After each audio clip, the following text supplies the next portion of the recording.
Good evening, ladies and gentlemen. This is your captain speaking to you. I'd like to welcome all of you aboard my flight. A flight that is promised to take you high, way high up in the sky.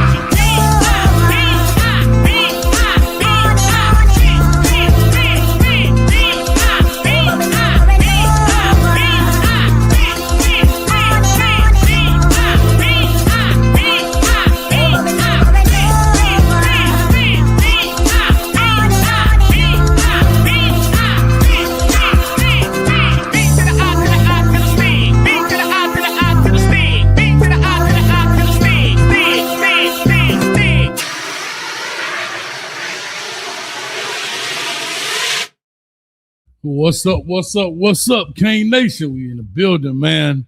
This is the post-game show a day later. That's what we're doing right here on Coach Hayes Football. Got in late last night, making it happen. And like I said, let me know who's in the building, man. We had a great game. Miami Hurricanes beat Texas A&M in Aggie land 10-3. Sorry I'm a little bit late. Had some technical difficulties, man. Actually just broke my phone. So I'm trying to get that situated, but the show must go on.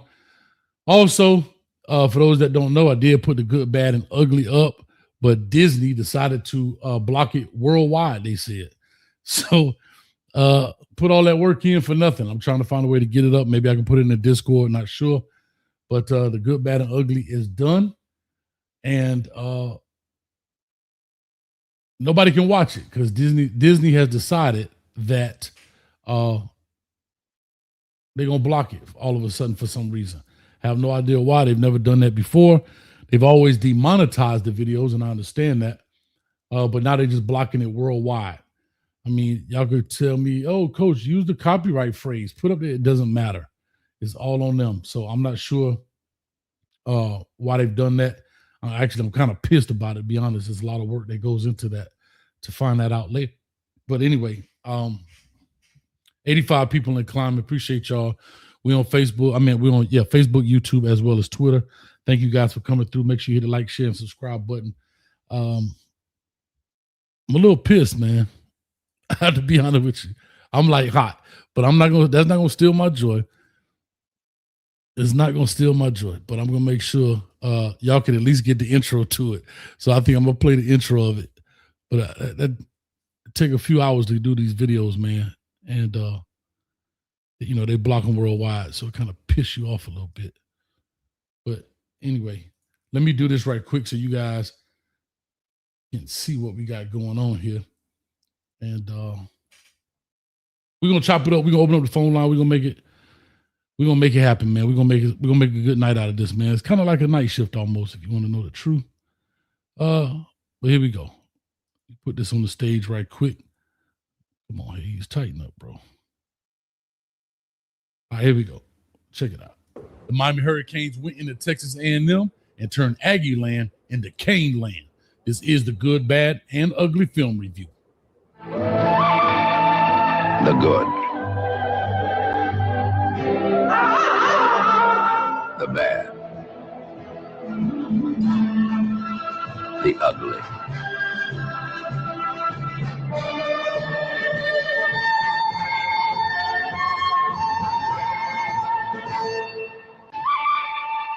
The good. Look, that's right. I'll show you. If not, we'll get copyright on this too. So I hate to say it, I'm gonna try to find my way the best way I can and get that up. But it's a pretty good one. I have to say, pretty good one. And we'll get into it. Anyway, let's talk about this. Texas A&M loses to Miami Hurricanes 10-3. Let me go through this box score right quick. Make sure we understand what we're talking about. The Hurricanes put up 278 yards to their 326, 103 passing, to their 237, 175 rushing for the Canes, to their 89. With all of that, I mean, if you look at statistically, they really beat us in every category except the rushing yards. But when you looked at the game and me being at the game, and shout out to everybody at the game, man, have fun, met a lot of people out there. We actually dominated the game. We just didn't put points in the on the board when we got in the red zone. But we only had 12 first downs to their 21. We had three third down conversions, 3 of 12 to the 8 of 18. We only have 49 plays to their 75. But here's the difference. We only gave up 2 sacks. They gave up 7. The punts were the same. Penalties were roughly about the same. And we washed them out with 1 fumble for 1, and they threw 2 interceptions. Time of possession, they beat us by 13 minutes. So statistically speaking, they should have kind of win that game, but we made everything happen the right way. It was a great game defensively. You guys know I'm a defensive-minded guy, and I love the game, actually. So Street always pick on me about that. Oh, man, hey, you like that game. Yeah. But I will have to say this. We should have put the ball in. But let me tell you something. Mark Fletcher, shout out to his mom. She was in the stands getting a chance going to some Canes over here. She is awesome. But Mark Fletcher put on a show in the building. I think he had 100. Let me see. Fletcher had 172 yards rushing on 17 carries, averaging 10.1 yard per carry. Malachi Tony stole the show with a touchdown there. And then Carson Beck, 14 for 20, 103, 1 touchdown, and no interceptions. When you look at the game, man, like I said, it was a good game, very windy. You know, a lot of people got on Carter Davis in regards to the kicking, but you can't blame him. I mean, he has to make those adjustments, have to be fair and be honest here. But at the very same time, man, it was some real tough conditions. I mean, the wind was really gusting, and it was really going back and forth. So it would have been hard for anybody to kick, even the NFL dude to kick in those kind of conditions. So it was tough. Also, shout out to Falcon 305 in the building. Thank you, my man. Let me go ahead and take me a sip too right quick. Dangerous biting. 305 says Texas A&M knows who Bane is now. They surely do. They surely do. And shout out to, I think his name is Trey Zun the third. He had a few things to say, and Ruben Bain had a few things to show. And that's exactly what he did. And finished the game with 3 sacks. And he also made some great plays. He blocked a punt. I mean, the dude, golly, bro, phenomenal. And he also made a lot of good plays in that game, too, that weren't stat-worthy. I always talked about Ruben Bain doing a lot of things that are not stat-worthy, things you won't see in a box score, things you won't see on the stat sheet. But, man, phenomenal. Mesidor, great game. Poyser, great game. Keontae Scott, great game. I mean, defensively, I must say that we really put that thing together. Shout out to Corey Heatherman. Let me see. Keontae Scott had 5 tackles and 5 solo and 5 assists, total of 10, and 2 sacks. Golly, bro. That's tough, man. Falconer, thank you for that. I really appreciate it. I'm not going to talk long, but go ahead and start building up the queue, 862-799-9956. I definitely want to hear y'all point of view right here, 862-799-9956. 127. I know we're a little bit late. Already 8:42 at night, Eastern Standard Time, but I had to get on here. Had a lot going on. Broke my phone, but we'll fix that in the morning. Joy cometh in the morning, if you understand me. Phone cometh in the morning. We'll get it fixed. But like I say, thank you guys so much. Oh, also, I want to give a lot of love to Norman. Norman from Hawaii, as always. Thank you for the donations on PayPal, bro. Thank you so much, man. It came through. I really appreciate that, man. Matter of fact, y'all do me a favor. Y'all do me a big favor. Y'all clap it up for Norman in the building, man.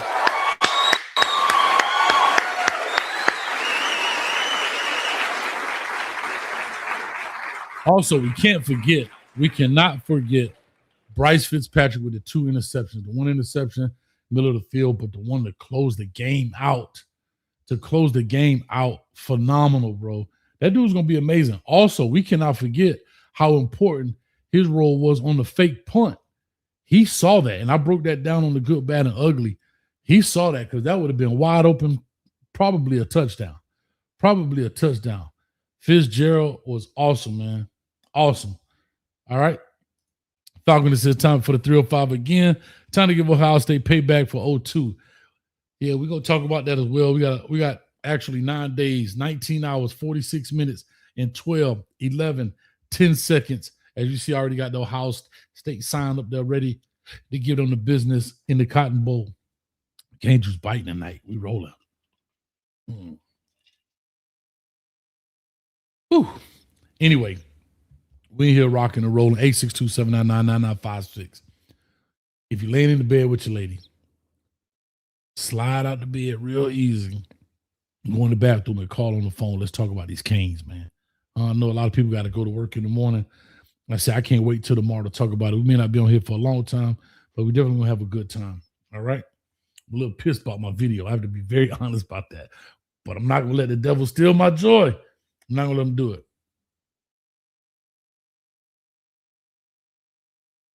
Juan Miller, you tough. Boy, they be blocking your videos. I mean your comments all the time. Anyway, like I said, very good game. You know, I think two-thirds of victory were phenomenal. That is defense and special teams. The offense did enough to win, but at the very end of the day, if we want to go up this ladder called the playoffs, we got to be able to put points on the board when we do it. And I'd be remiss if I don't talk about Malachi Tony, his efforts. Man, Malachi Tony, just literally a leg slap away from being a touchdown. I understand it. I get it. And I kind of talked about Justin Scott on the video.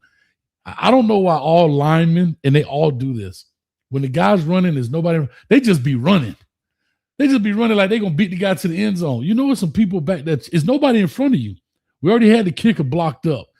Look back and block somebody, dog. It be killing me. Smalls is killing me, but I understand it. I'm not mad at it whatsoever. But it's always when the guy running for the end zone, he got the straight away. It's like they want to beat him to the end zone. You ain't gonna get no extra point for it if you get in before he do. Turn back, create a block, get in the way, form a shield, something like that. But however it is, I totally understand it. I'm not really mad at it, man. Skinny in the building for the 49. I'm glad you got to go and enjoy a win.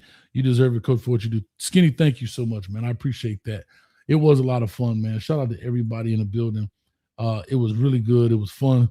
You know, we try to do a pregame show there, but the internet services are awful.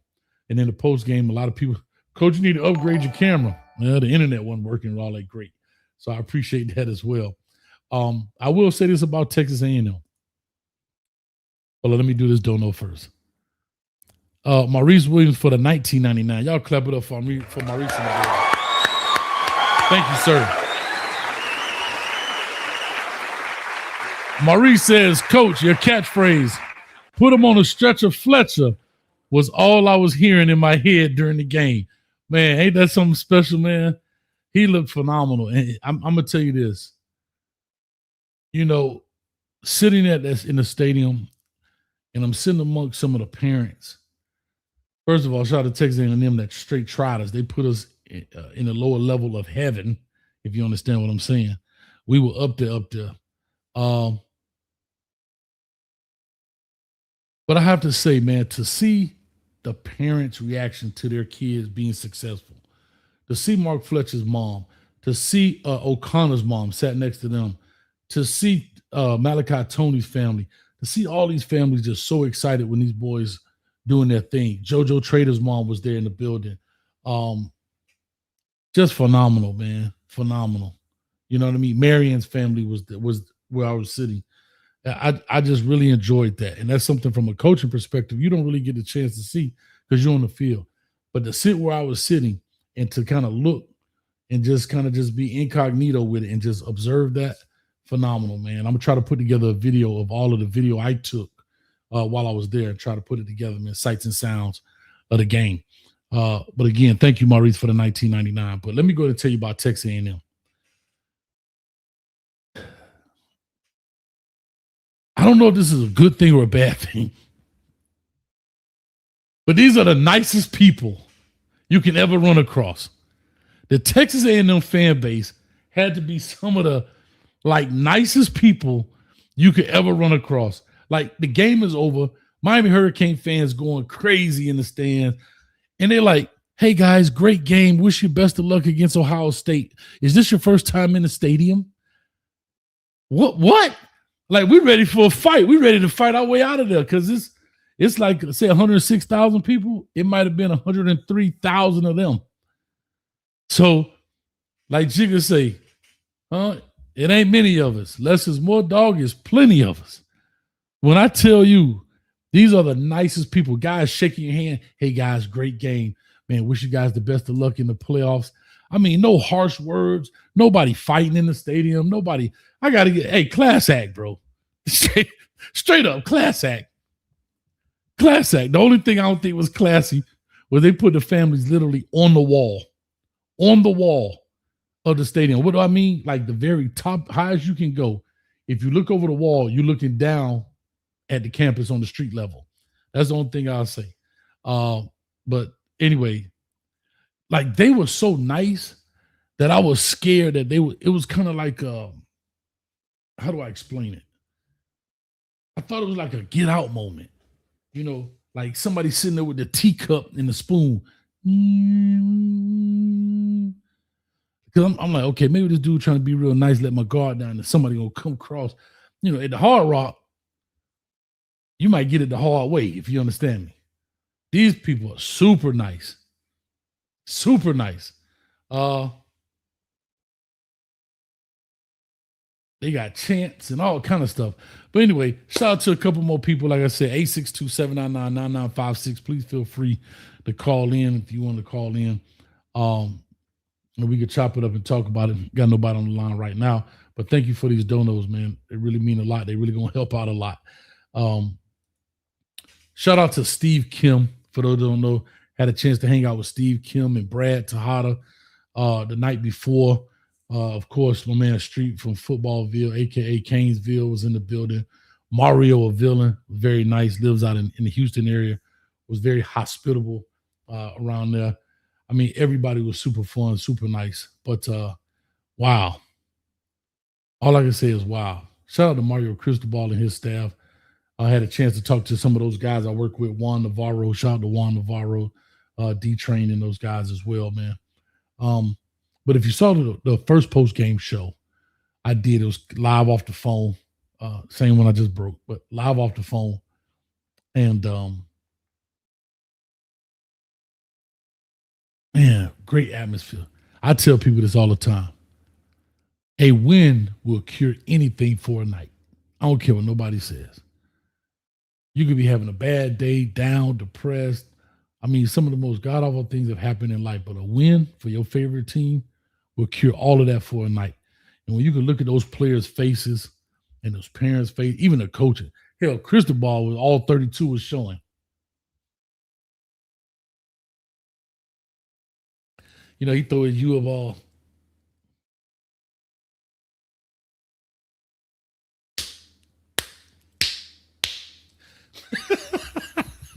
Shout out to him, man, making it happen. But wow.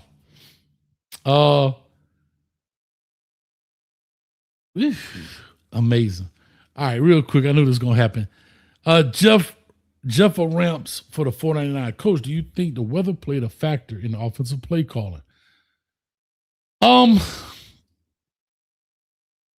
Yes and no. But here's what I will say, Jeff. I would say yes in the deep ball action, right? We saw the one we threw to JoJo. It went up there, kind of hung. The wind blew it and pushed it off to the right. But here's what I will say. I wouldn't be Coach Hayes if I didn't say this. When we got in the red zone, I don't think the wind was a factor. These are 15-yard, 10-yard throws. Those are not a factor. So whatever the play calling was, regardless of the wind, except maybe a fade ball, and I think we threw one, I want to say it was to JoJo. Maybe it was Daniels. Outside of the fade ball, inside the red zone, I don't think the weather plays a factor in that sense. These are low area throws, 5-yard throws, 10-yard throws, slants, digs, so forth. So with that being said, I don't believe that the weather played a factor in the red zone. Now, in the middle of the field and coming out, definitely, you can't throw that deep ball. It gets up there, gets hung up there, and so forth. But we had, I want to say, 4 opportunities in the first half in their red zone, and we walked out with 3 points. Now, I know that Davis kicked some and they were errant, which is, I get that. But still, we got to be able to push those into the end zone and score. That game could have literally been with, let's say Ruben Bain didn't block it. That game could have easily been 24-6. Easily 24-6. Easily 24-6, right? But we have to find ways to get into the end zone. You know what I mean? Let me take a few calls. We got some in here. I got my man Bishop Newkirk, a member in the building. Then I go to 92, 85, 72, 88. But Jeff, appreciate that question, man. Thank you so much. Bishop Newkirk, what's up with you, baby? Talk to us. Baby, baby, baby. It was all a dream. I used to do Word Up Magazine. Salt and pepper and heavy D up in the limousine.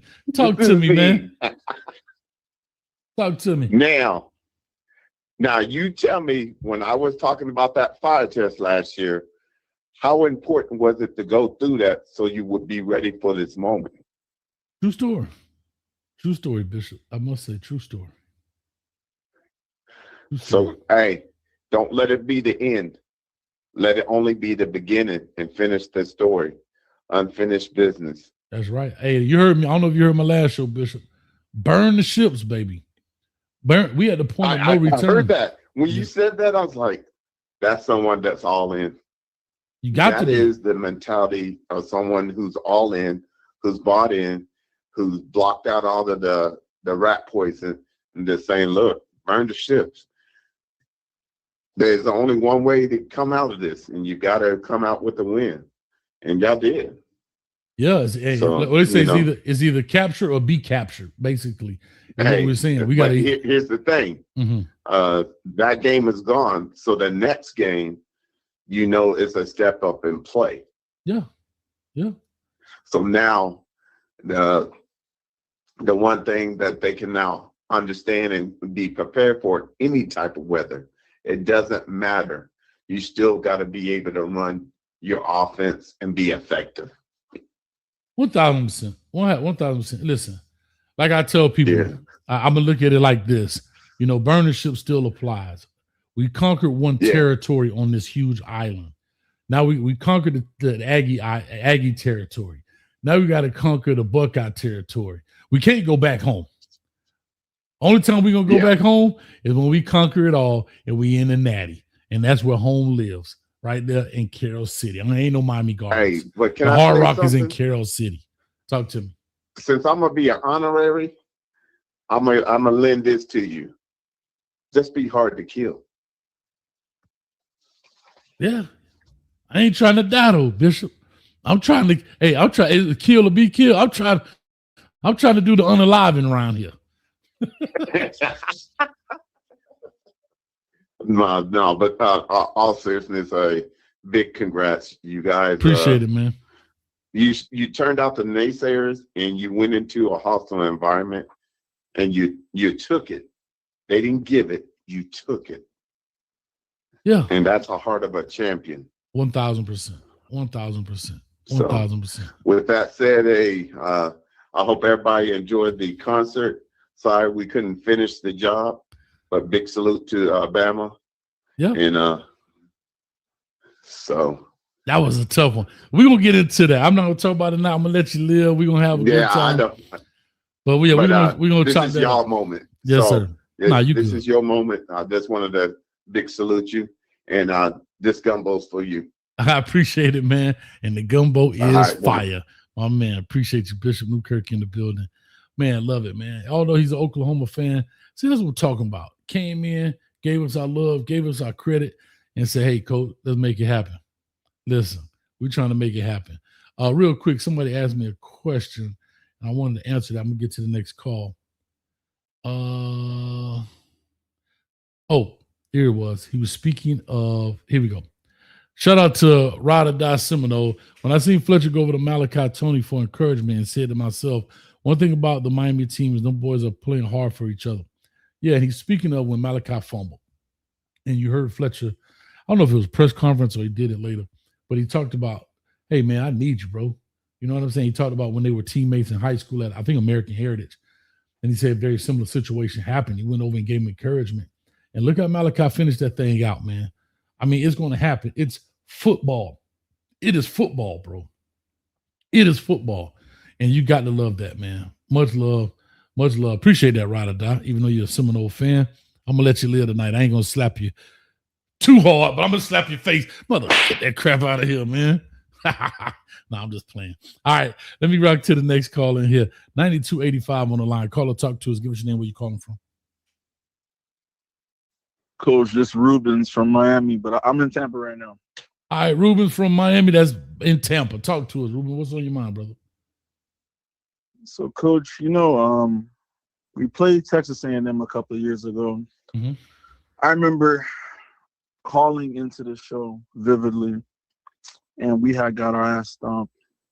And I said something along the lines of, being a Hurricanes fan is like when your mom tell you that you're going to go to Disney World for the That summer. was you. Was that you? That was me. I remember that vividly. I want to say I went to Disney World yesterday, and goddamn it, it felt good.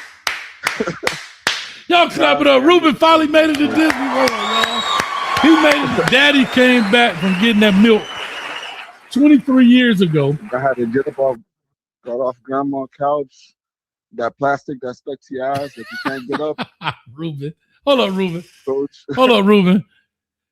Daddy finally came back home. He said he was going to get some milk and cigarettes 23 years ago, back in 01, 02. He finally came back and say, come on, little Ruben. Don't worry about that beard you got and them kids you got. Bring them to him. Daddy going to take you to Disney World. And I ran straight to his arms, Coach. You ran straight into his Daddy, arms. I'm here. Papa, I've been waiting for you, Papa. And Daddy, I'm here.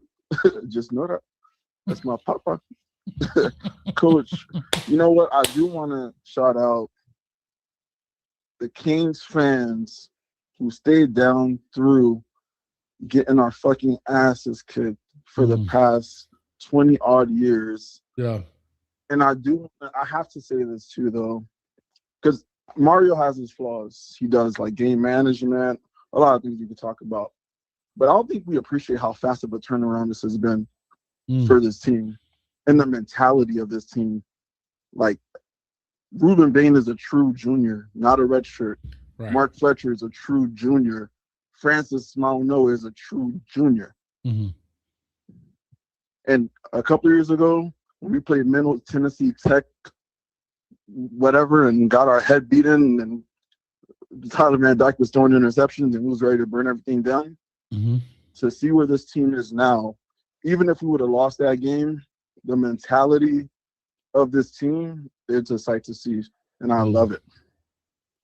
I love it. I love it, man. So it was electrifying. Shout out to electrifying. Mario, and shout out to all of the fans who 100. stayed down through getting beat. Manny Diaz out golden with that ugly ass tie, and a lot of dark days for yesterday. Oh, that's cool, man. Well, listen, bro. Like I said, I'll tell people this a lot. Football happens that way. I know it's the greatest game. I know a lot of people love basketball and baseball, but the thing about football that makes it great to me, it's so many moving parts. Literally, so many things can go right and so many things can go wrong in a blink of an eye, right? And it's because there's so many moving parts. It's like basketball, it's 12, 15 guys. It's easy to create a culture with such a small amount.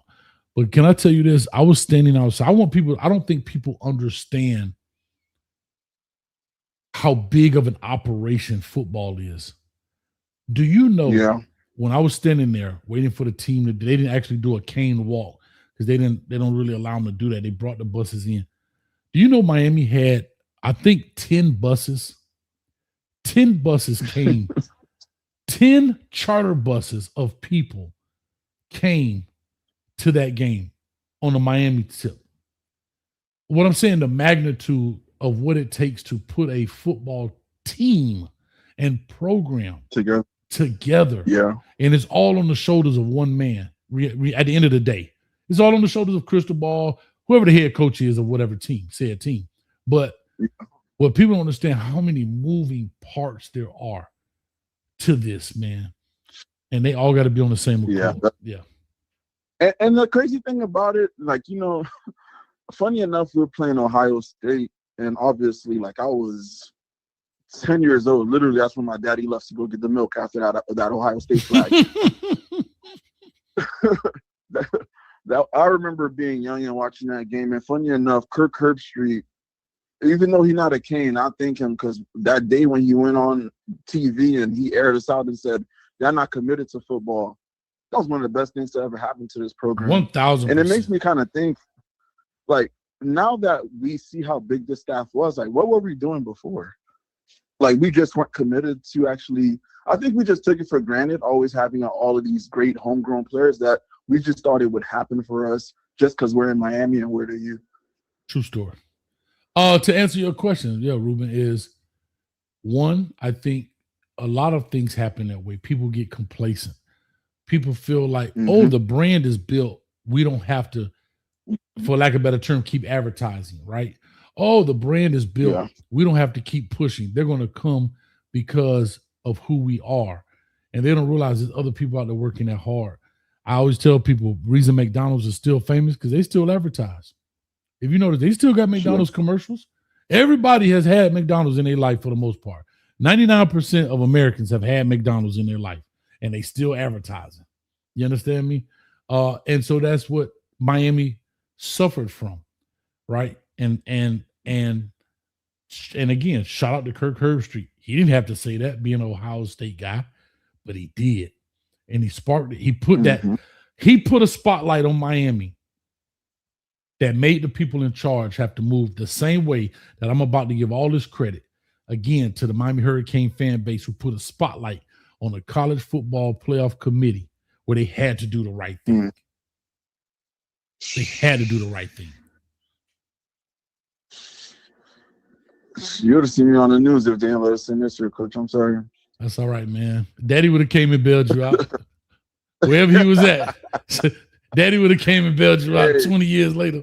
Hey, and you know what? Just one last thing before you go. I'm so happy you said the thing about the advertisement. Like, for a kid like me who grew up in Miami, grew up, saw Sean Taylor, saw Ed Reed, saw, you know, you go on and on forever about the players. These kids, they don't remember that. Like, they don't care one bit. If you aren't building the next, why all these kids go to Ohio State now? Because they've seen a player get drafted every year for the past 10 years in the first round. That's a wide receiver. So the more that we can, like, yes, we know our history, we embrace it, but it's about what we're doing now. And that's what I do like about Cristobal. Like, recruiting is his greatest asset, and I'm thankful it is, because at the end of the day, players play. Sure. And if you got enough players, it could cover up for coaching sometimes. And if you don't, then sure, you are coaching, how it goes, and you're out of there. Happens every year. I don't care what nobody say. You can't outcoach players. You have to have players. Yeah. If you don't have players, then it does not matter. I'll tell you this. It does not matter. But we went to Disney, Coach, and Ohio State. Lace your boots. You nuts. I heard that. Appreciate it, brother. All right. Thanks, Coach. Much love. Canes. Yes, sir. Go Cane. All right. 7288 on the line. Good call right there, man. That was a great call. I remember when Ruben said that. I didn't remember that was him, but I do remember when he said that about Daddy going. 7288 on the line. Call to talk to us. Give us your name. Where you calling from? Hey, what's going on, Coach? This is Joseph calling out of Duval. All right, Joseph out of Duval. Talk to me, man. What's on your mind in regards to my beloved and maybe your beloved Miami Hurricanes? Coach, my opinion, we don't win this game last year. Our defense don't win this game 10 years ago. With that being said, I've watched a lot of Hurricane football. A lot. This defense reminds me of that Ravens defense with Ed Reed and Ray Lewis. They told Trent Dilfer, look, you better not mess this thing up. That's right. We got too much going on. This is what Carson Beck needs to do. Our defense is going to carry us to that promised land.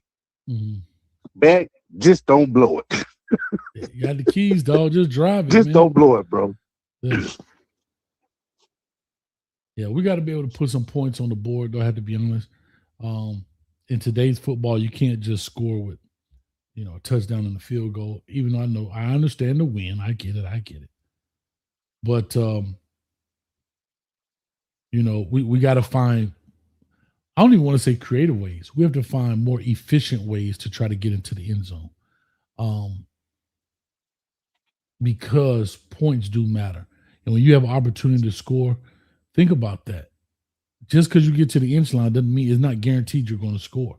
Like, you couldn't tell 99.9% of the Miami Hurricane fan base, after Malachi Tony ran that thing down to the 20, that we weren't going to score. Exactly. You can't tell me we weren't going to score. And we walked out of there with nothing, right? And it's not a blame game. This is just an observation, right? I'm not blaming anybody. We won the game. I'm not tripping. But what I am making the observation to say is that we have to find ways to score. The players have to have that in their mindset.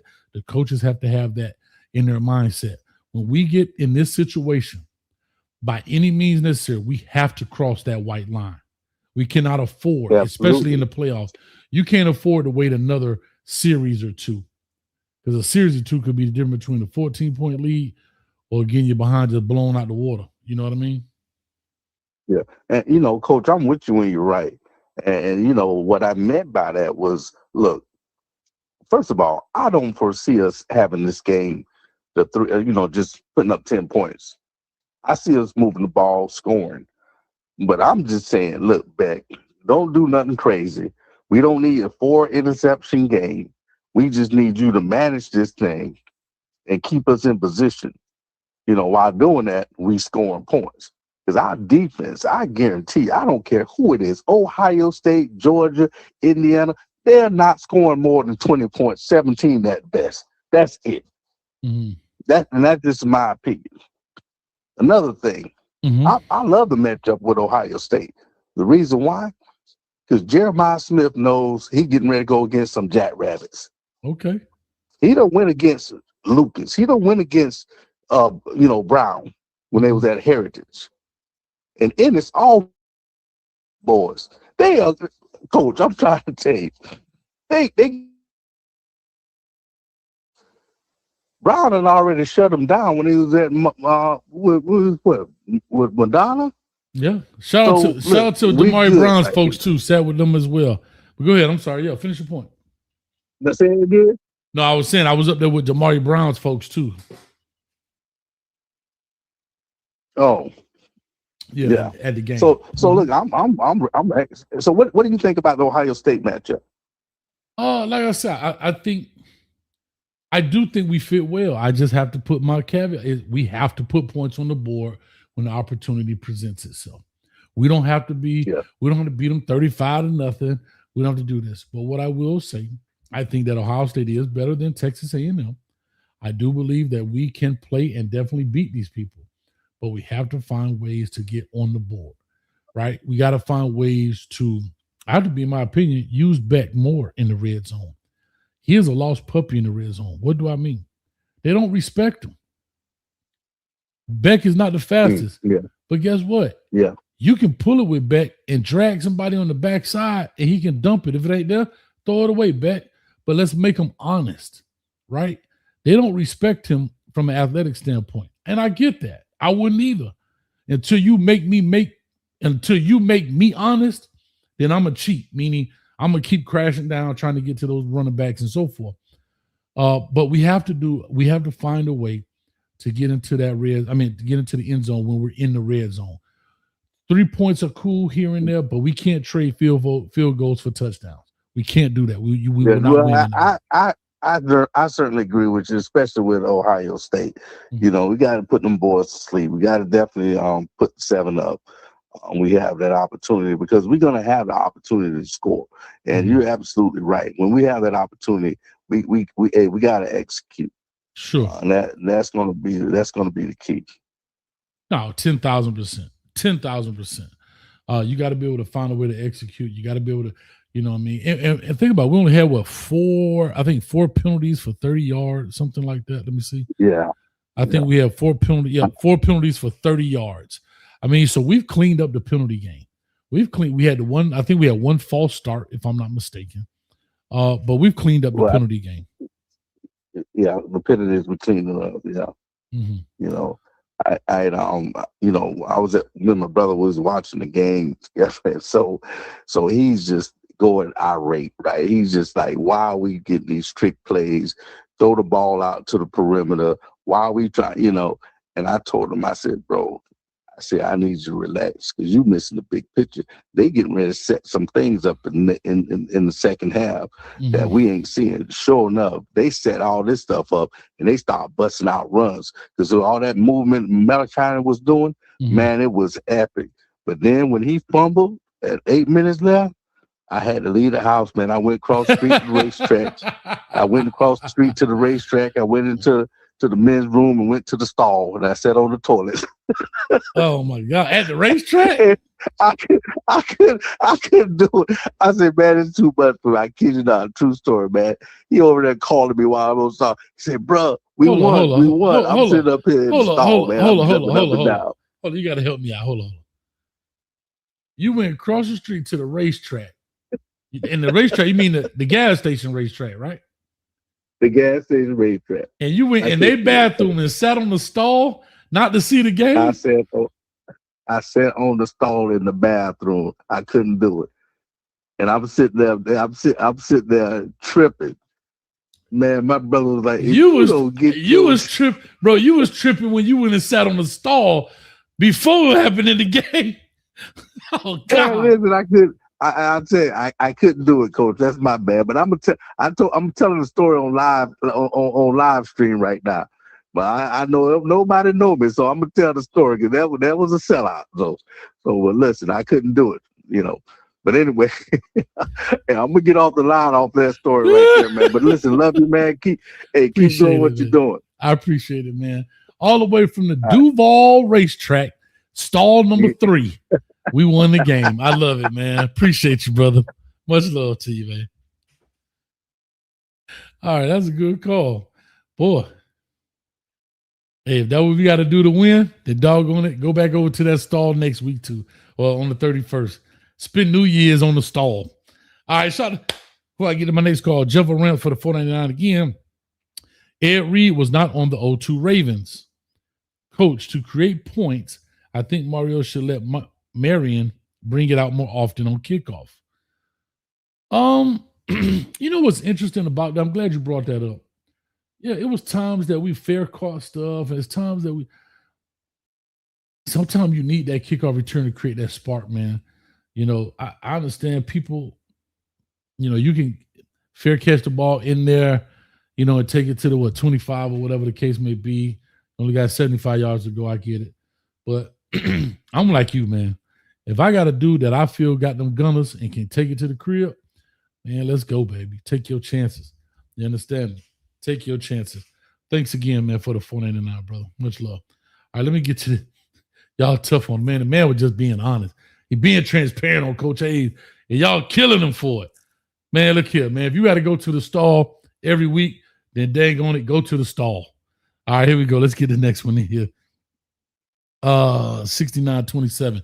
Caller, talk to us. Give us your name. Where you calling from? Hey, Coach. It's Chris from South Texas. Chris from South Texas. What part? What is South?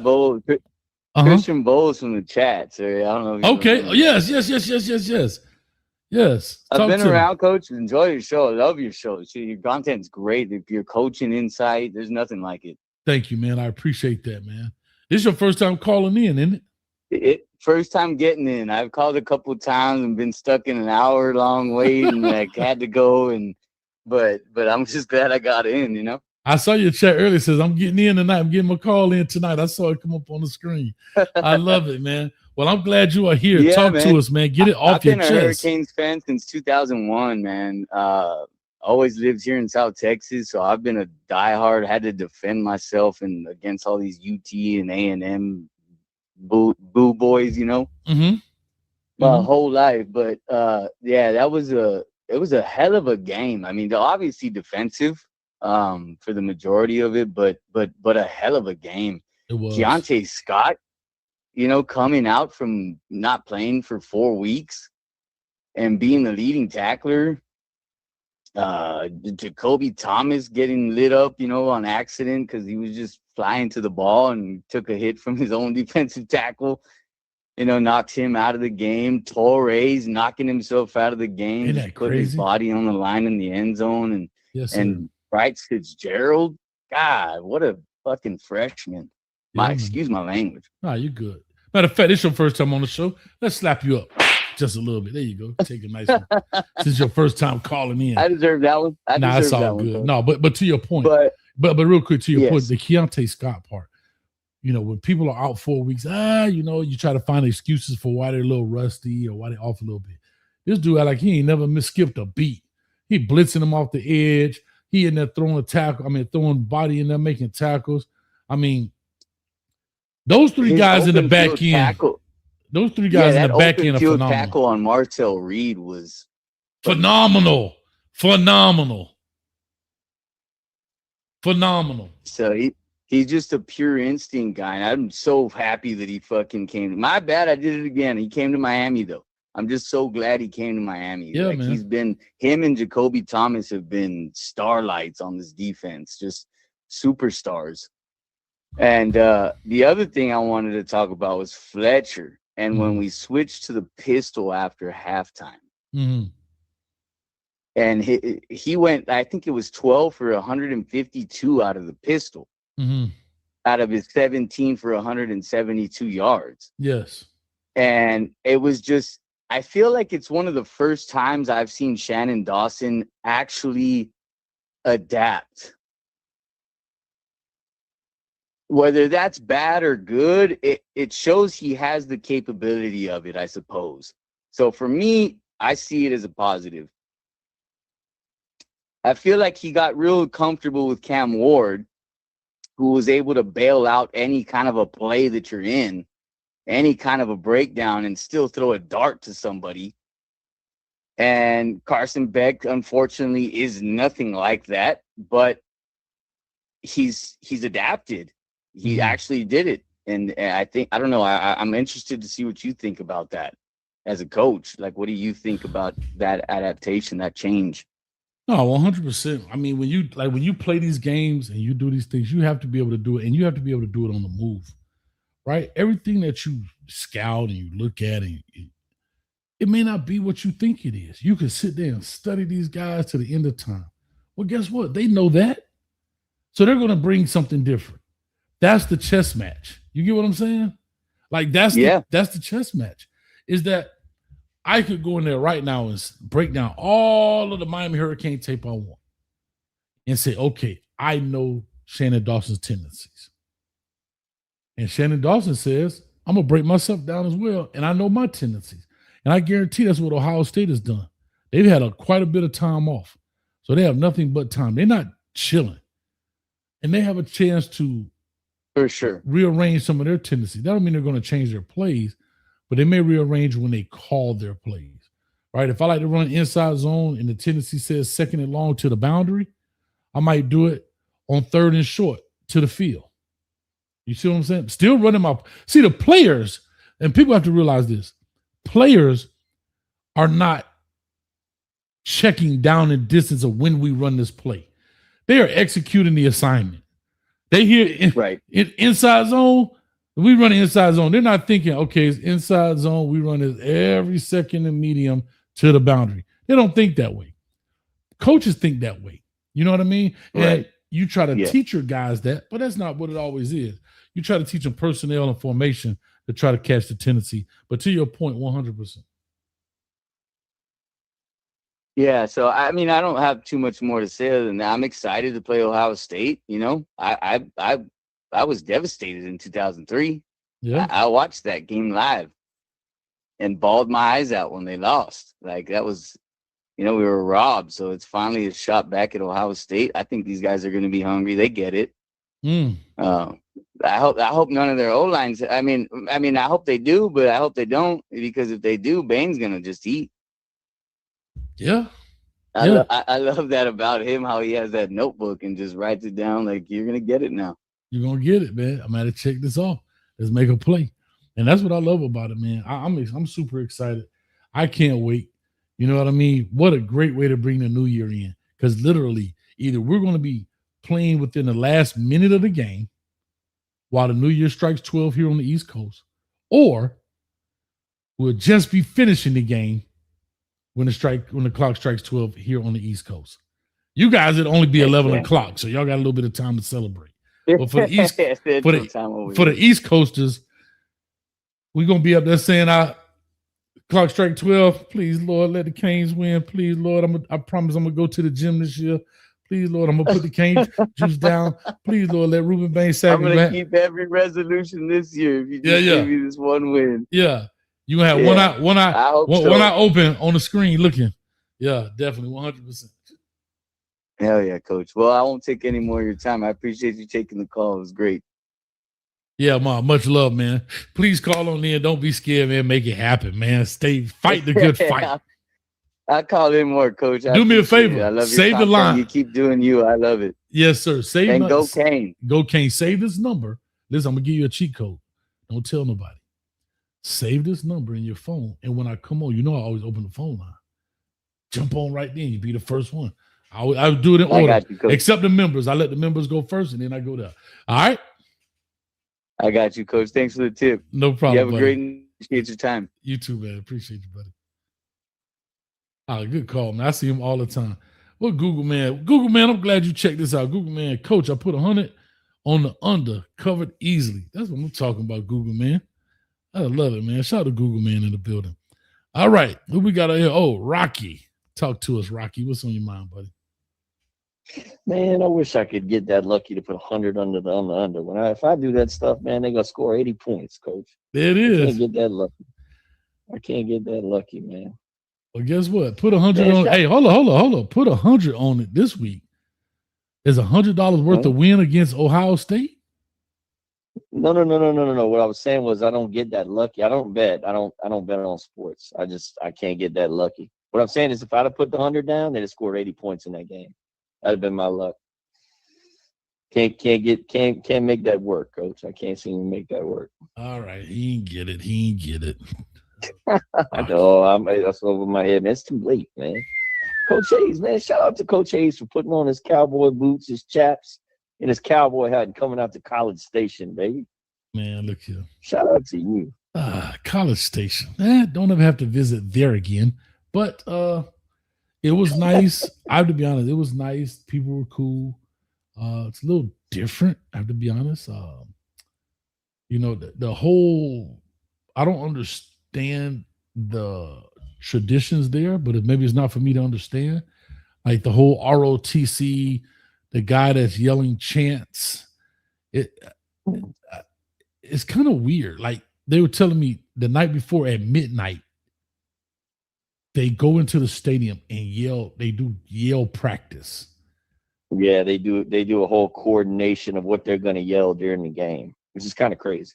I'd rather be somewhere getting drunk. Be honest. That's just me personally. At 12 midnight, I have to practice this, and the game is at 11 a.m.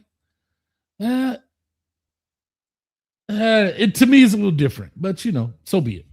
That's why I'm not an Aggie. Hey, well, look, they every place has their own way of doing things. That's what they do there. It's always good to experience new things, Coach. Yeah, I do everything once. I won't do that one twice. Man, look, it was a great win for our Canes. I want to talk about Ohio State, man. I put in the chat. I just got finished rewatching the Ohio State Indiana Big Ten championship, and after looking at that, Coach. Some of the observations for that, man, look, Indiana got after Julian saying a bunch during that game. They were able to run the ball. They stuck with it. Were able to make some runs there late.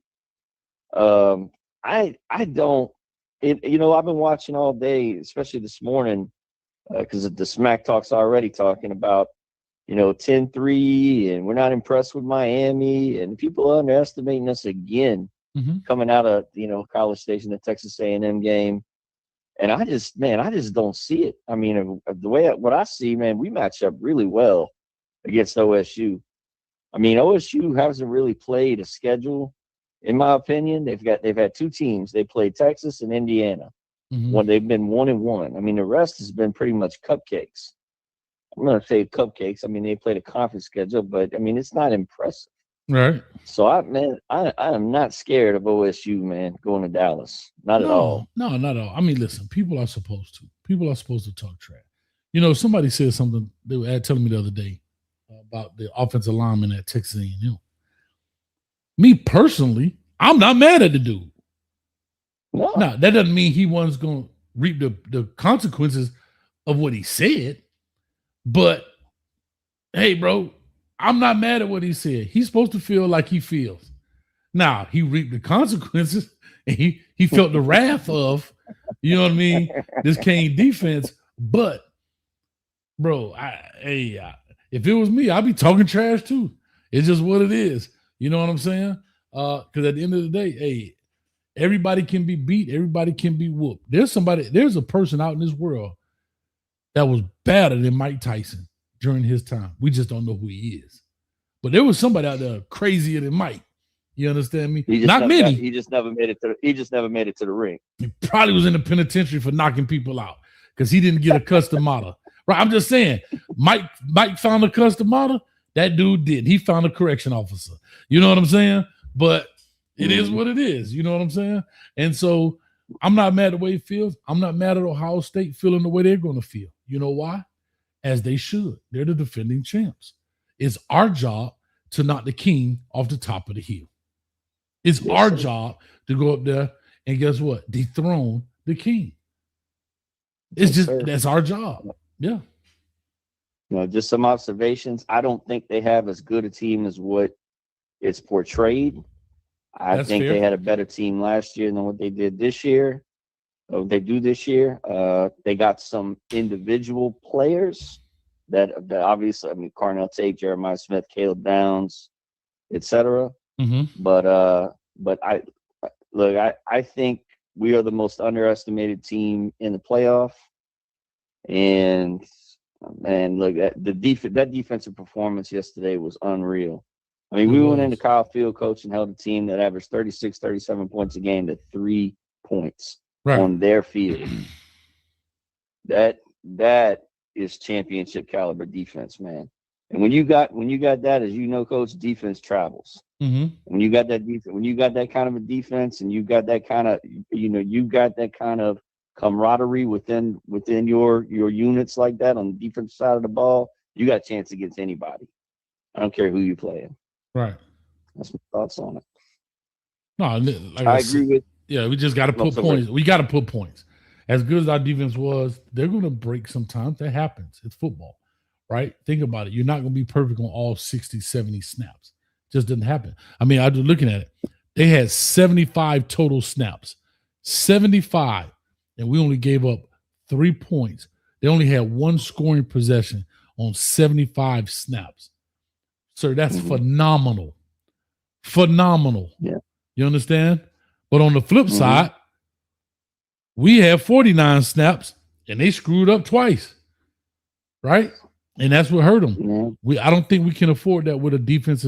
Ohio State has a very good defense as well. Yeah, but coach, you don't think we left some points on the field yesterday? I think we did. Exactly, we did. But that's my whole point. We can't afford to leave points on the field. That's all I'm saying. And I think everybody understands that. Yeah. Pretty much right. Yeah, we left some meat on the bone. I'm looking forward to it, man. I'm excited, man. Look, I'm feeling nostalgic, man. Miami, Ohio State, the smack talk's going. It's like the old days, you know. Mm-hmm. It's like the old days. 100%. 100%. 100%. Nah, yeah, I'm all for it, man. Well, let me rock on, man. Let's get some of these calls in. Like I said, I ain't gonna be here too long. It's already 12:30. We got 330 people in the building. Appreciate you. Make sure you go hit the like, share, subscribe button. 215 on YouTube, 116 on Twitter, aka X, man. Appreciate y'all coming through on this late night, aka night shift. Huh? I got to get those going back again. Well, I'm glad we moved off E. Brown's. You need a crapper on back to football. Appreciate that, coach. Appreciate it, man. Have a good night, man. You too, man.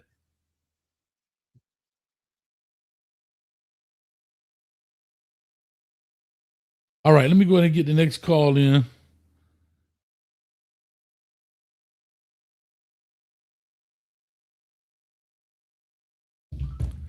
Let me see here. What was the next call? 5448. 5448 caller. Talk to us. Give us your name. Where you calling from? What up, man? It's TP calling from Georgia. All right, man. What part of Georgia you in, man? I don't call it a couple times before, but I'm from Albany, right down from Dawson. Albany. Where you? Okay. Yes, sir. Yeah.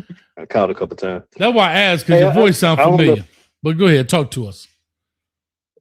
Oh yeah. So yeah, I just wanted to kind of go. I don't know if y'all already discussed this, but two things. I'm glad we got the win and all that, but I guess I want to know your thoughts on. Are you buying like the whole Shannon Dawson was setting us up for the run later on in the game with all these trick plays and passing plays and with the win and all that type of stuff?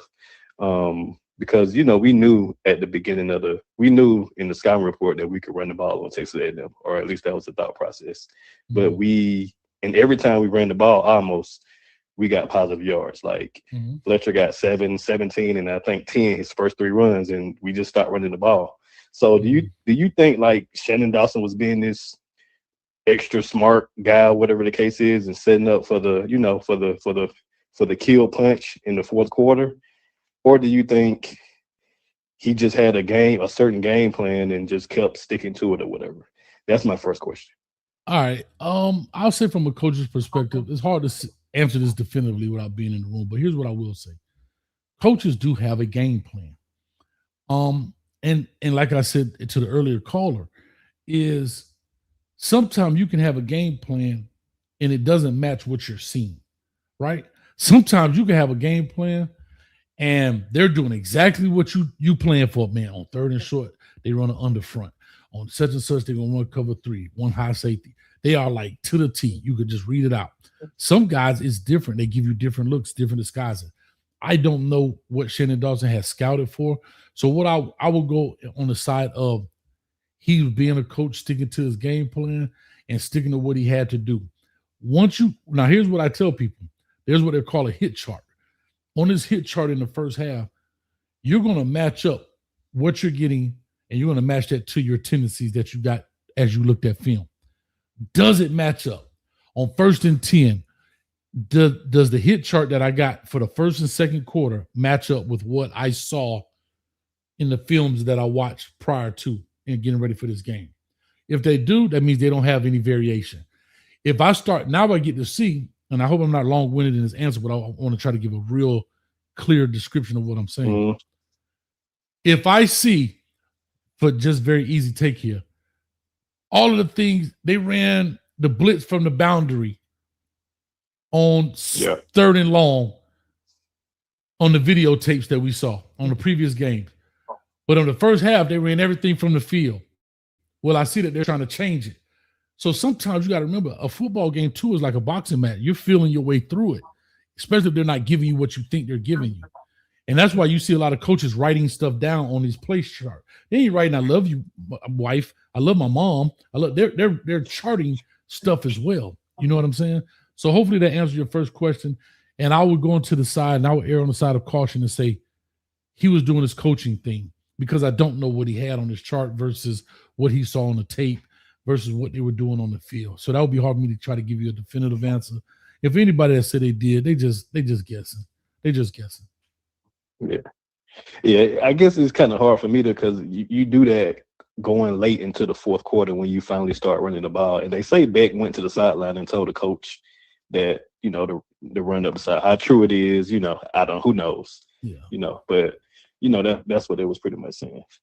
But I'm with you, man. I think our offense has to play better if we're gonna beat Ohio State. Like, I was happy and satisfied. I honestly wanted to get a playoff win. I wanted us to beat Texas A&M, and if we did that, our season is successful in my eyes. Of course, you want to keep going or whatever, but our offense has to play better and be more efficient if we're gonna beat Ohio State. That defense is something serious, as we all know, but man, that offense got to play better. Like we wasn't efficient, basically. And I know the win and all of that type of stuff or whatever the case is, and what you just mentioned with Shannon Dawson, you feel like it was strategy. I don't know if we can afford to do you think we can afford to do that with Ohio State, even if that was the case? Like, I think we lose easily if you playing that type of chess match with Ohio State, not being successful when you got something that could work. Well, I agree with you. You can lose a game like that, 1,000%. you know, and I guess being in those shoes before, I get it. It's almost like I feel like me right now speaking or try to speak that way, like that dad in the stands. Run it out of eye. You know how to do, bro. You're not watching the same film I'm watching. But I'll say this: Carson Beck only threw the ball 20 times. We have 49 plays. We have 49 plays. He threw it 20 times. So that's roughly almost what? 60, 40, 55, 45 run pass. Yeah. Or pass run, actually. So we ran the ball not quite a bit, but more than normal. But then when you look at, excuse me, when you go look at, which they couldn't run the ball like they did, but then you go look at Texas A&M, their quarterback threw the ball actually 40 times out of 75 plays. So they were a little more pass heavy than we were. We clearly ran the ball more. And the thing about it, Fletcher, we fed the hot hand. Fletcher had 17 carries for 172. That man could have had 260. He could have. But I'll say this too about coaches. Sometimes we do anticipate or we give the other team more credit than they deserve sometimes. We anticipate that they're going to stop it because it's kind of one of the things you don't believe that they're going to let us just keep running this same play. Eventually, you got to be like, hold up, Coach Elko. I know you're smarter than this. Like, think about it, you're dealing with a defensive-minded guy, right? Am I right? Yeah. Yeah. So as a coach, you're saying to yourself, you ain't going to just let me keep doing this, right? So sometimes you can out-coach yourself because the guy's not adjusting and you think he's going to adjust. You see what I'm saying? It's like, that's the chess match, though, bro. And I know it's easy for us to say it, but it's so hard. It's so hard, bro. It's so hard. Because think about this. If he keeps running that and they stop it, then y'all gonna say, bro, they stopping it. Why we keep running the same plays? Like, yeah, I get it. And then I'm not saying this to you. I'm not saying this to you, but it is funny for me to hear the fan base to say, why are we running all these different plays? When before everybody was mad about not being creative. This is what I'm saying. That's what I'm saying. It's not an easy gig, man. Yeah. Calling them plays is not easy, bro. I just want to last thing. I just want to shout out. What is Bryce Fitzgerald, man? This man don't even play as much, and this man is a true freshman that was in. He didn't come to fall camp, I think. Or something like that. Spring camp, spring or fall or whatever. And this man got 6 picks. And he'll back up right now. Right. So for him to get in and get 2 picks like that, and that boy just wherever it's an interception to be had, it seemed like. So imagine him like a full-time starter probably in a year or whatever the case is. So I just want to shout out him, Torrey, for what he did.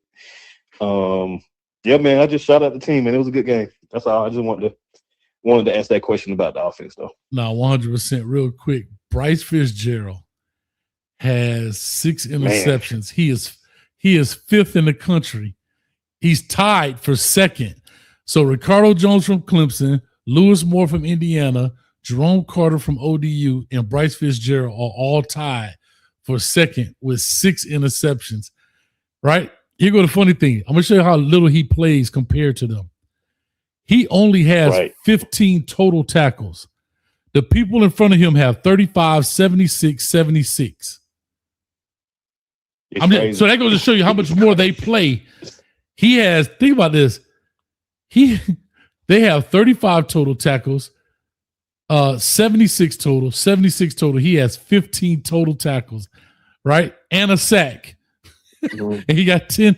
He got 6 interceptions, bro. And 6 interceptions. So think about him. Obviously, Malachi Toney. I feel like Joshua Moore is going to be a lead wide receiver for us too, because anytime he played and you threw in the ball, he went up and got it for the most part. So I think Joshua Moore going to be a stud. For sure. The future looks bright. Like our underclassmen are going to be stars, basically. That 25 class looks to be elite. So I just want to shout that out too. I think, and Luke Nickel, and I can't wait for Darian Coleman. I know he's gonna have to sit a year, but I think he's the truth. So we're gonna find out. I think the future bright too. Yes, sir. Oh, definitely is bright. Man, appreciate you, man. Much love, brother. Yes, sir. Good call right there from Albany, as they say. All right, we're gonna take this next call from 8780. Then I'm gonna go ahead and open up. We got Pool coming in right after that, but I'm gonna close the line. 430 people in the building, 221 on YouTube, 209 on X, aka Twitter, in the building. Make sure you hit the like, share, subscribe button. Real quick for those that are just coming in, I put out the good, bad, and ugly film review. Unfortunately, Disney has blocked that video worldwide. Okay, so I'm gonna try to find another way to put that up, another platform to put it up so you guys can see it. I'm kind of pissed about it. Take a lot of time to do it. So Disney has actually blocked that video worldwide. I got some clips on Twitter. The link will probably take you to a blocked video, but I'm looking to find that out. But anyway, we'll make it happen, man. All right, here we go.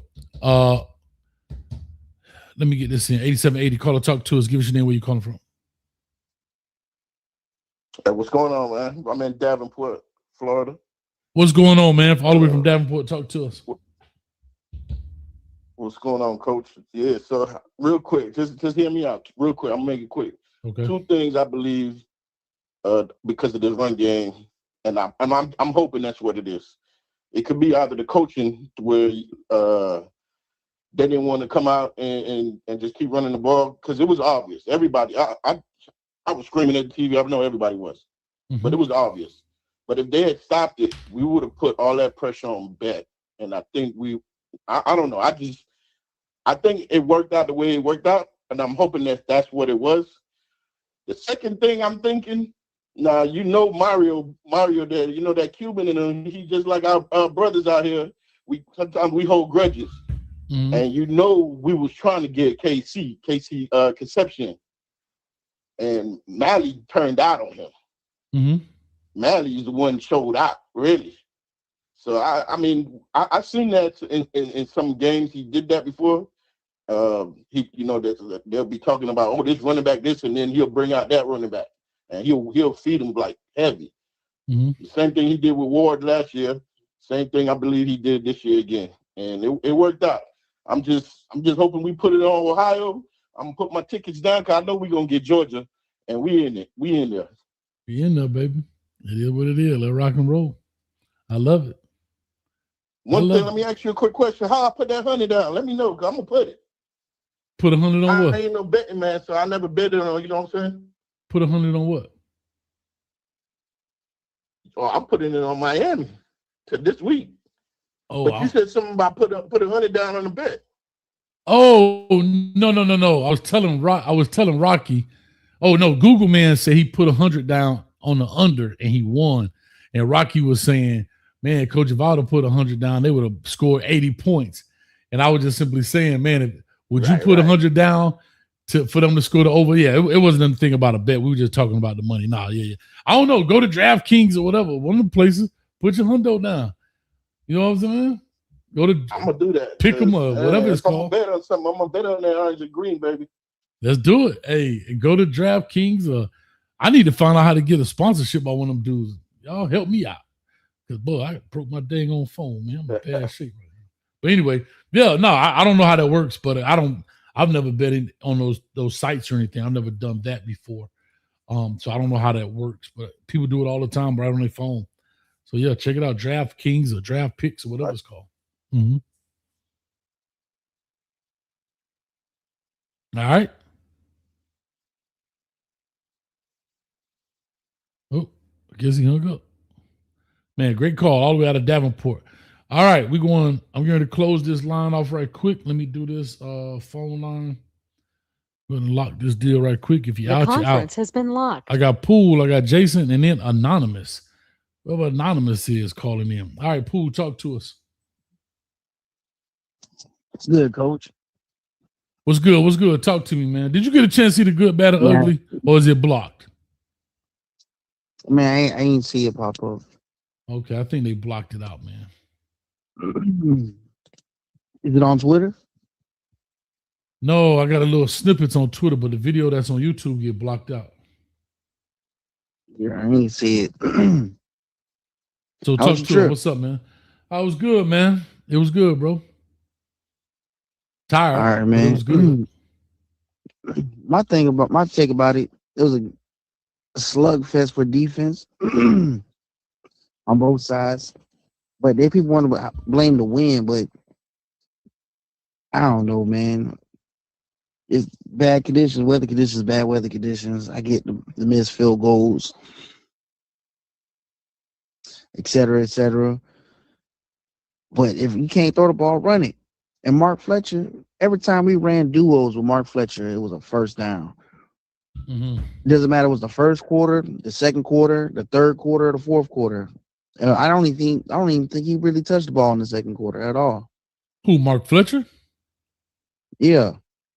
You sure?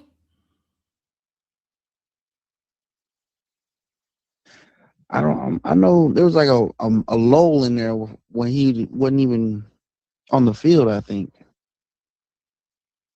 I mean, if you can't throw the ball, run the ball. You showing that out of the Power 4 teams that was there, Texas A&M had to give up the most explosive plays between the tackles, especially on like when we ran duos.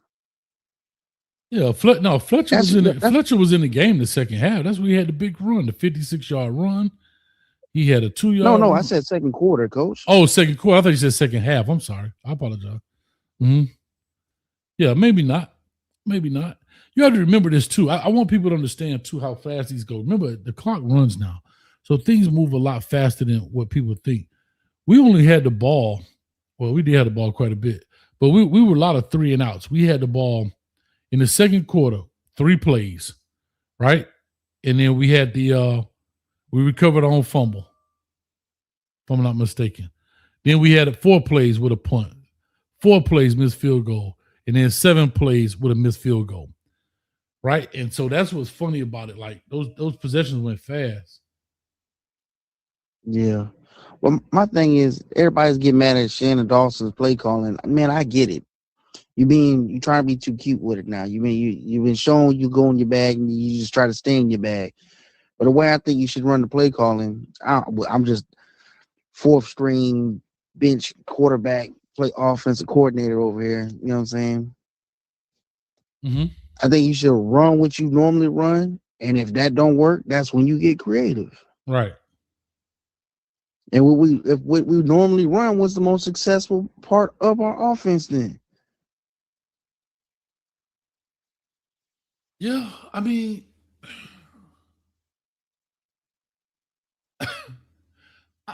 I'm gonna say this to you guys, and I'll be very honest.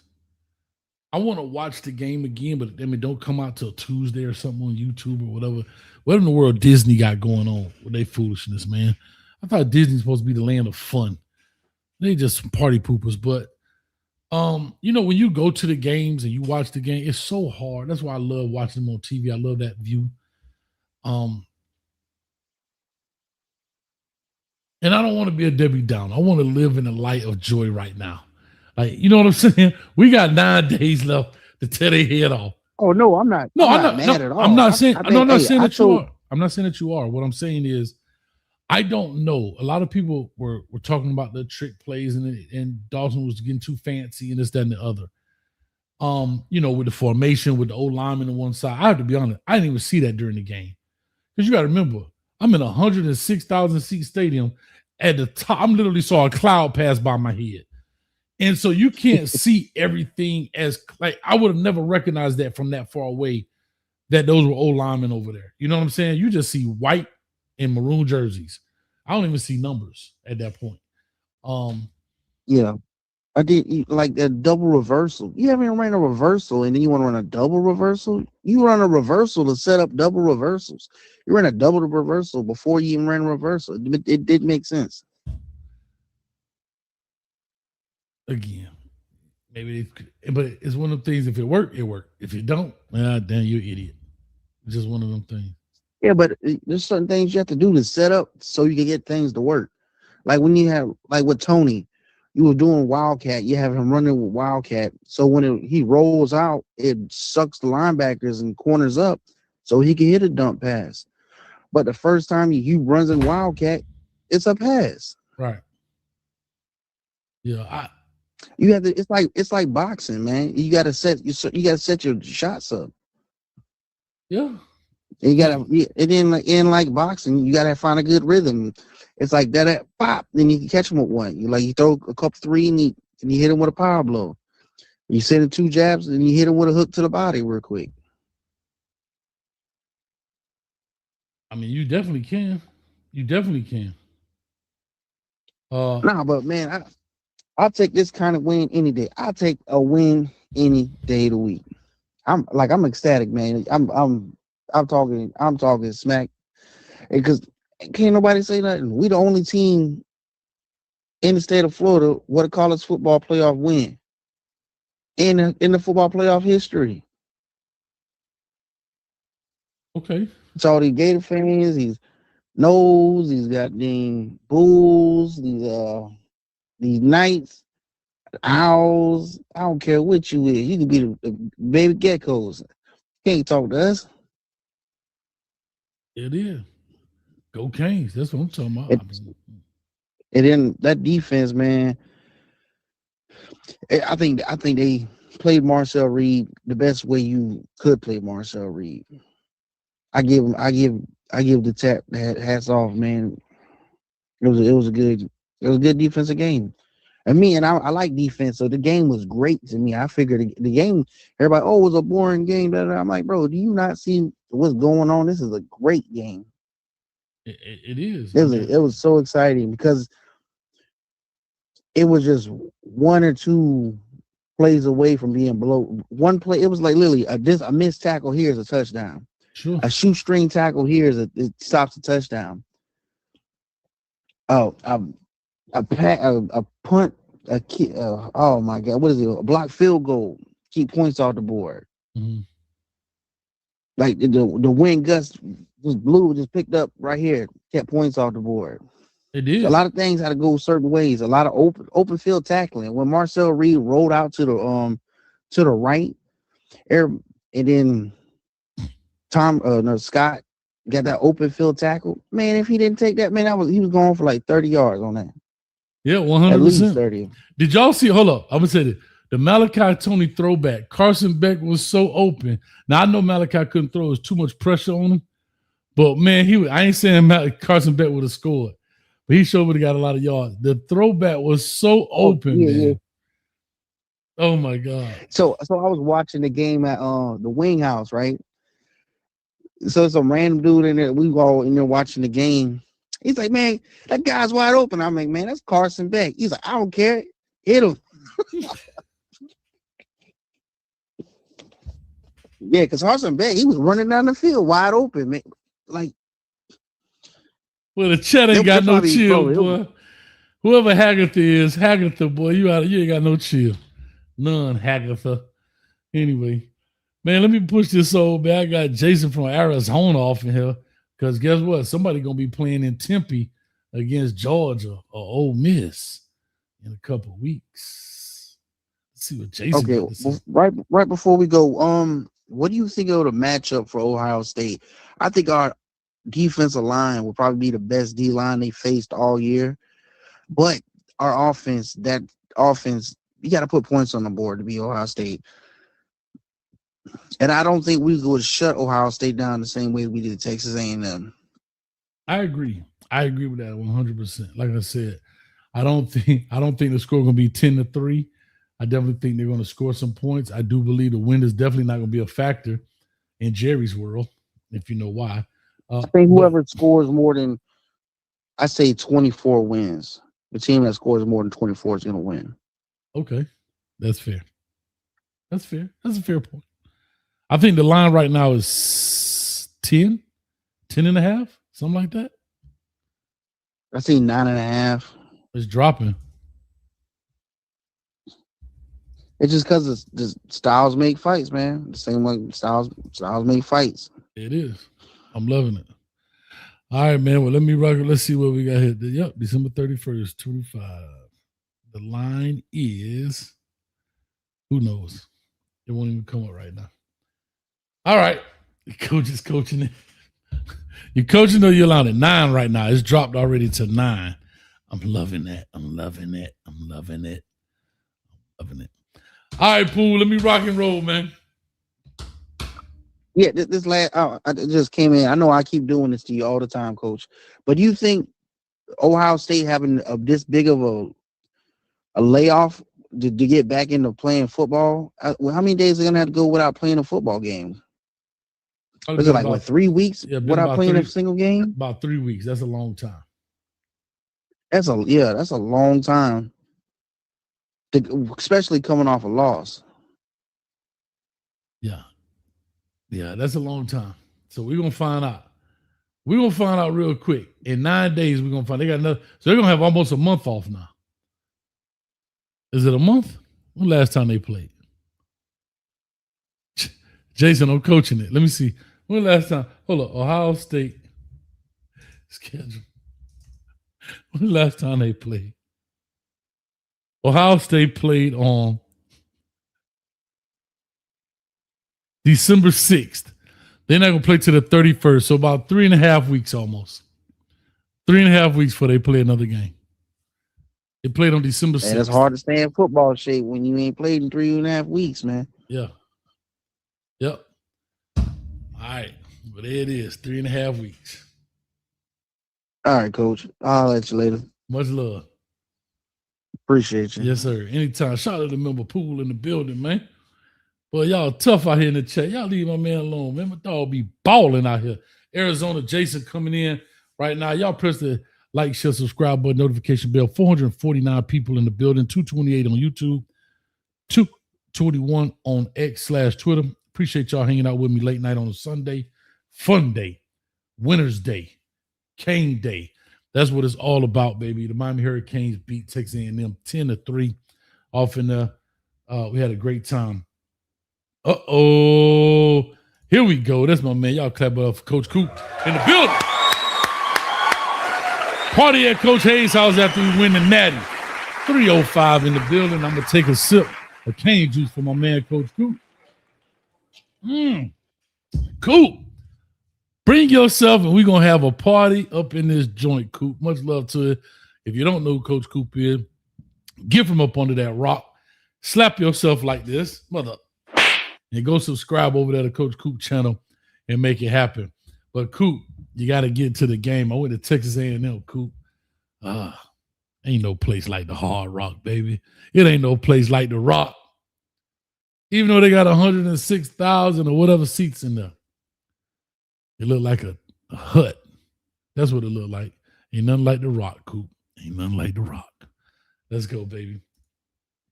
Here we go. Oh, Vic from Tallahassee for the $2. Texas A&M press charges on UM defensive for pounding.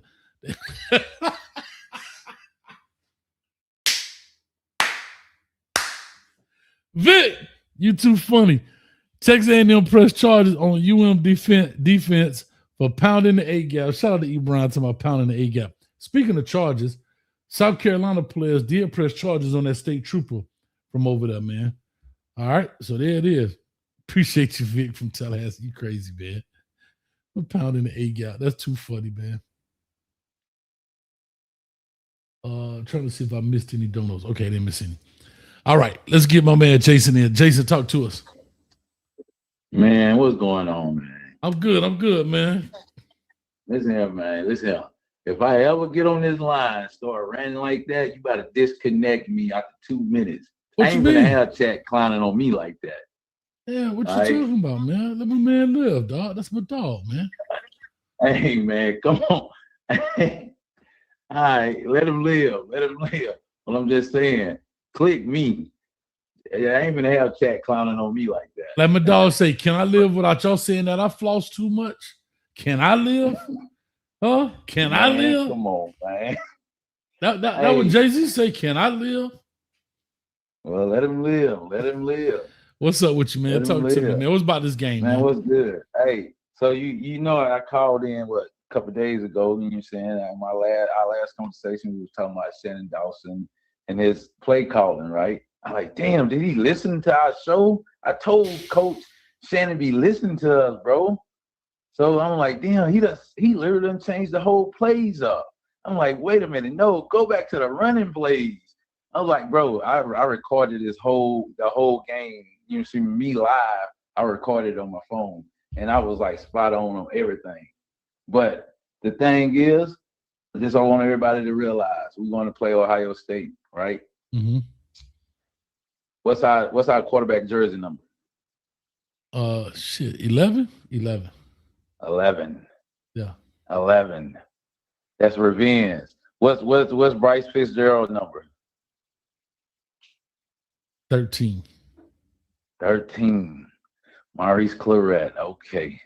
Hey, the storyline is lining out just Sound like you rambling a little bit here, Jason. You about to get hung up on because you told me to hang up on you if you start rambling, and you all over the place. You talking about Beck 11, Fitzgerald 13, Claret. No, I'm making a point here. Okay, I'm listening. The storyline is lining up, bro. What A&M was just a pushover, get them out the way. Then we start our storyline.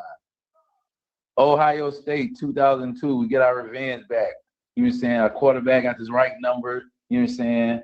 Fitzgerald on our side now. We get past them. We go to Georgia, right? Beck do his thing, get his revenge back on Georgia. We go to Indiana. We hoping Indiana can make it all the way up there because Alabama might knock them out. But we get to Indiana and we got Mendoza. Like I said, we killed him and Cal, and the storyline be flatlined after that. That's the storyline. Don't nobody should be calling in acting like they mad how the game was played. Let the game be, man. Super Bowl sometimes is 1-3-3 or 3-6 or whatever. This is football. That's how it's supposed to be. It was a defensive game, and be proud that our defense was looking like elite, almost Alabama's type style, Nick Saban defense. I'm gonna leave it like that. Okay. I'm trying to understand the whole point of 11 and 13. I'm still lost. Because Carson Beck was 11, right? Ken Dorsey was 11. Oh, I'm saying it's like a revenge. It's like a storyline for a revenge. You know what I'm saying? You got to see it, man. Hold up. And because Bryce Fitzgerald is 13, Maurice Claret was 13? Yes. It's hard to see it, but you got to see the numbers. These numbers gonna play out for the right two teams to play each other.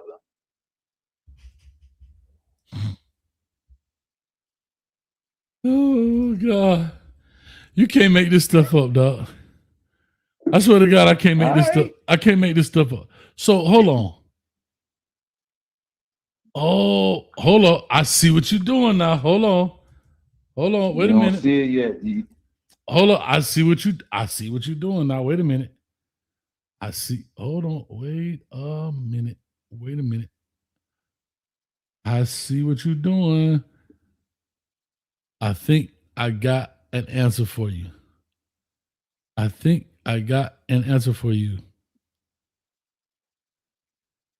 Hold on. I think I got it right. Hold on. I think I'm in the right place. I knew it.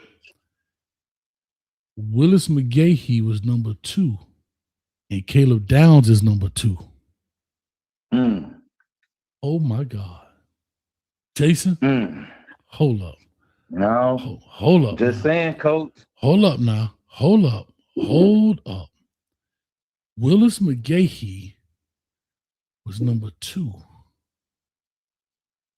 He got hurt, unfortunately. Are you trying to say you finna put the heebie-jeebies on somebody? Well, you know, ain't no heebie-jeebies. It's the storyline. It's lining back up 20-some years later. Oh my God. Hold up. It's gonna be a different script. That's all I'm saying. Hold up. Chase Smith is 41. And they long snapper is 41. Are you gonna tell me that Chase Smith gonna have a long game? Oh my God. He might have a big boy game. You know he's fishy-washy in the sea. He's in and out the water. He don't know where you want to be. Hold up. Wait a minute. This is out of control. I see what you're doing now. I see what you're doing. Hey, Coach, I'm telling you now. Hold up. What number was our tight end that year? 88. And guess what? Maxence LeBlanc is number 88 for them, and he played tight end. Oh my God. Okay. And he's from Canada. And we got a player from Canada. His name is Mesidor. He's from Canada. Oh my God, you can't write this stuff, bro. Hey, I told you can't write the storyline, man. It's just playing out for us. Call me now. I see what you're doing now. Oh my gosh. I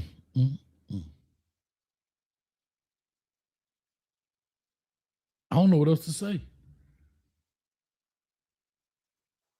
It ain't too much else to say, Coach. I'm just saying, you know what I'm saying? The callers don't be calling in with that weak jump, man. Of acting like we didn't do nothing. Man, be happy. Damn. I swear they do say Cane fans, the only fans that's not happy when we win it. Y'all just they always got something to say, bro. Just be happy. We did good. We on to the next round. Mm-hmm. See y'all in Arizona, baby. There it is. There it is. I'm loving it. I'm loving it. Yeah, see you in Glendale. Hold up. Ryan Day's initial are RD. And Mario Cristobal's initials are MC. Because they have no correlation, they actually correlate. Oh my God. God doggone it. Do you see what happened there? RD MC means nothing, but it means everything. This is awesome, bro. Hey, that's what happens when you take a good hit of that good cannabis and all that just come into play. I get it. That's what that's what it is. Is that what it is? You got to hit the sweet Chiba in order to understand what's going on. Anyway, no. Shout out to OG Kane in the building. Y'all clap it up for OG Kane in the building. $20 on Cash App. He say them folks on that boom tonight. Yeah, them boys on them boom joints tonight. Y'all clap it up. OG Kane for the dub sack. Because round here between College Station, hold up, because round here between College Station and the Hard Rock, we call that there a little twin figures. You understand me? I love it. I love it. All right. Well, Jason. Oh, hold up. One love. This is my last one, and I promise I'm gonna let you go. So 470 people watching right now. I get where you're going with this. And if you laugh, I know you're gonna know what I'm talking about, and you know it's nothing but the truth. It is like a man and his girlfriend having the same initials. And he comments under his girl's YouTube name, and people get it confused, thinking it's a lady speaking, but it's a man speaking because he spoke under her login, and we were confused. But because you laughed, you understood. So no need to say nothing else. My brother, we totally on the same wavelength. Boy, they wild Hold up. out there, Coach. They wild. We totally on the same wavelength right there, Jason. And for those who know, and for those who don't know, just stay in the dark. Huh? I love it. All right, dog. Let me get out of here, bro. One love, bro. Yes, sir. Shout out to Jason. I told you he was gonna laugh. That let me know that we was on the same plane. Even though it made no sense. He understood and I understood that we understood nothing. It is. Last call on the line, anonymous. We're going to rock and roll right quick. Man, much love tonight. 472 in the building. Appreciate y'all. Again, for y'all that don't know, the Good, Bad, and Ugly is out. It's been blocked by Disney. I've already disputed it. And we're going to make it happen. But anyway, let me get this on. Anonymous caller, talk to us. Give us your name, where you calling from.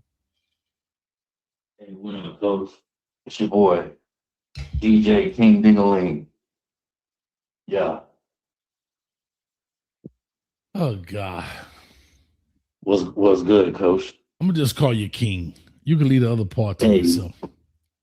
Hey, you know, Julian saying Julian, his number is 10, right? Mm-hmm. And Carson Beck's number is 11. So you saying Carson Beck is one better? Is one more than 10. One there more you go. We on the same page. He's one better. That's right. Right. Anyway, you know, shout out the Miami Hurricanes. Shout out you, Coach Hayes. Shout out Michael Irvin's infatigable cardiovascular system.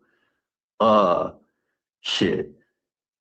It was an ugly win, but y'all got it, you know, and now I think you got all the college football, you know, in your court now, because don't nobody want to see Ohio State fuck ass win. Mm-hmm. So shit, that's it. That's it. Who your that's team? It. Who your team? Because you say y'all got it. Normally you say we got it. So who's your team? You say y'all got it. Who's your team? Man, to be honest with you, my team is Michigan, bro. Oh, we going through some things. We're going through some things right now. You know, people don't like no. Excuse me, sir. Your coach is going through some things, literally and figuratively. He going through some things. Y'all need to find another coach. I don't know what else to tell you, dog. I don't know what to tell you. Hey, for sure. 988. He need to have that number on speed dial for sure. He definitely going through some things. Literally and figuratively. That boy running through him, boy. Man, you know they hate to see you shine, but it is what it is. We're gonna be back on top before too long. You already know. Hey, King, so, you know what he told old girl? You know what he told old girl? What's that? Take me through there. Take me through there. Take me through there. Take me through there. Right. But hey, Coach, I got a question for you. You know, somebody reminded me in the chat earlier. The kicker missed what? 2 field goals? Not just one. 3. 3. Mm-hmm. 3.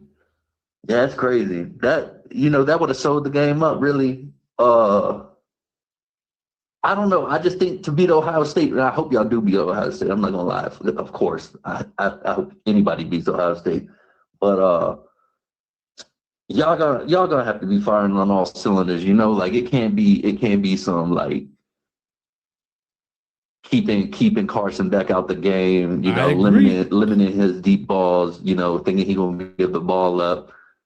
I mean, what you think, Coach? I mean, even the kicker, he can't be missing kicks like that. You know, it wouldn't have even been a competitive game if he made those kicks.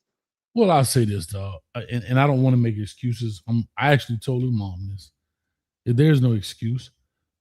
But the observation is, it's 30-mile-per-hour gust winds, right? It's not like he missed them because he shanked them. They're on line. They just go to the right. You know what I mean? One of them, he compensated perfectly for it, but the wind died right as he kicked it, and he actually hit the upright to the left when the wind was going from left to right. Not a very easy situation. And I'm at the game. The wind is blowing like crazy wind blowing left to right. It's not even front to back on the field. It's really going left to right across the field. Like you said, and sometimes it was a constant 14, 15 mile per hour wind with 30 mile per hour gust. He's not a bad kicker whatsoever, in no stretch of the imagination.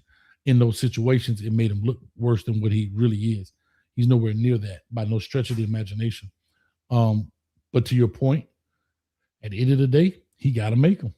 He does. I mean, that's what you're there for. Have to learn how to adjust, whatever the case may be.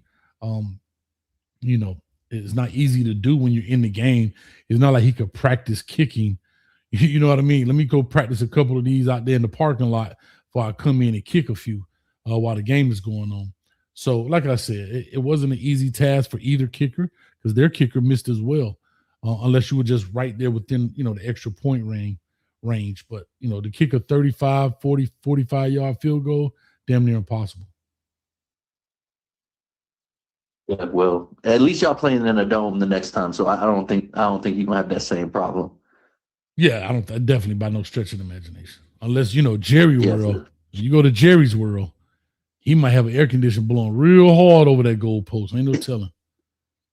Ain't no telling with Jerry. Well, hey, look, man, this is the game to win. You know, honestly, I believe if y'all beat Ohio State, that's it.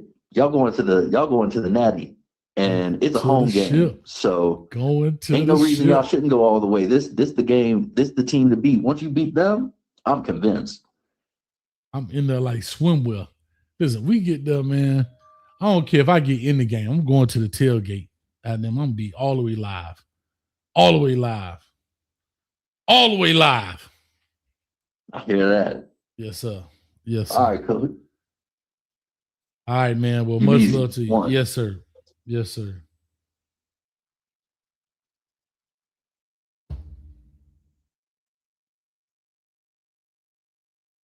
All right, my bad. I got a lot going on. Anyway, with that being said, man, great show. 477 people in the building. I'm about to get up off here, try and get some sleep, and try and figure out who I can talk to get my good, bad, and ugly on the doggone screen.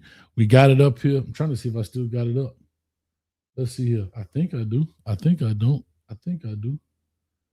Trying to find my doggone video, man. I'm kind of upset with that, man. I really am. If you want to know the truth, Coach a little bit hot about that. Got the good, bad, and ugly up in here. Let me see here. A lot of people told me, say, "Oh man, Coach." Let me see if I can pull this up. I'm a little pissed. A little bit. I can see it on my side. That's the funny part about it.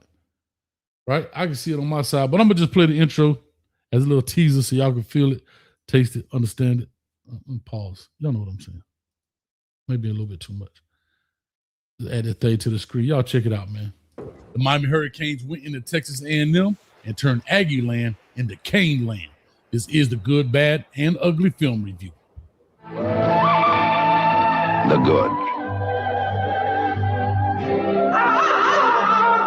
The bad. The ugly.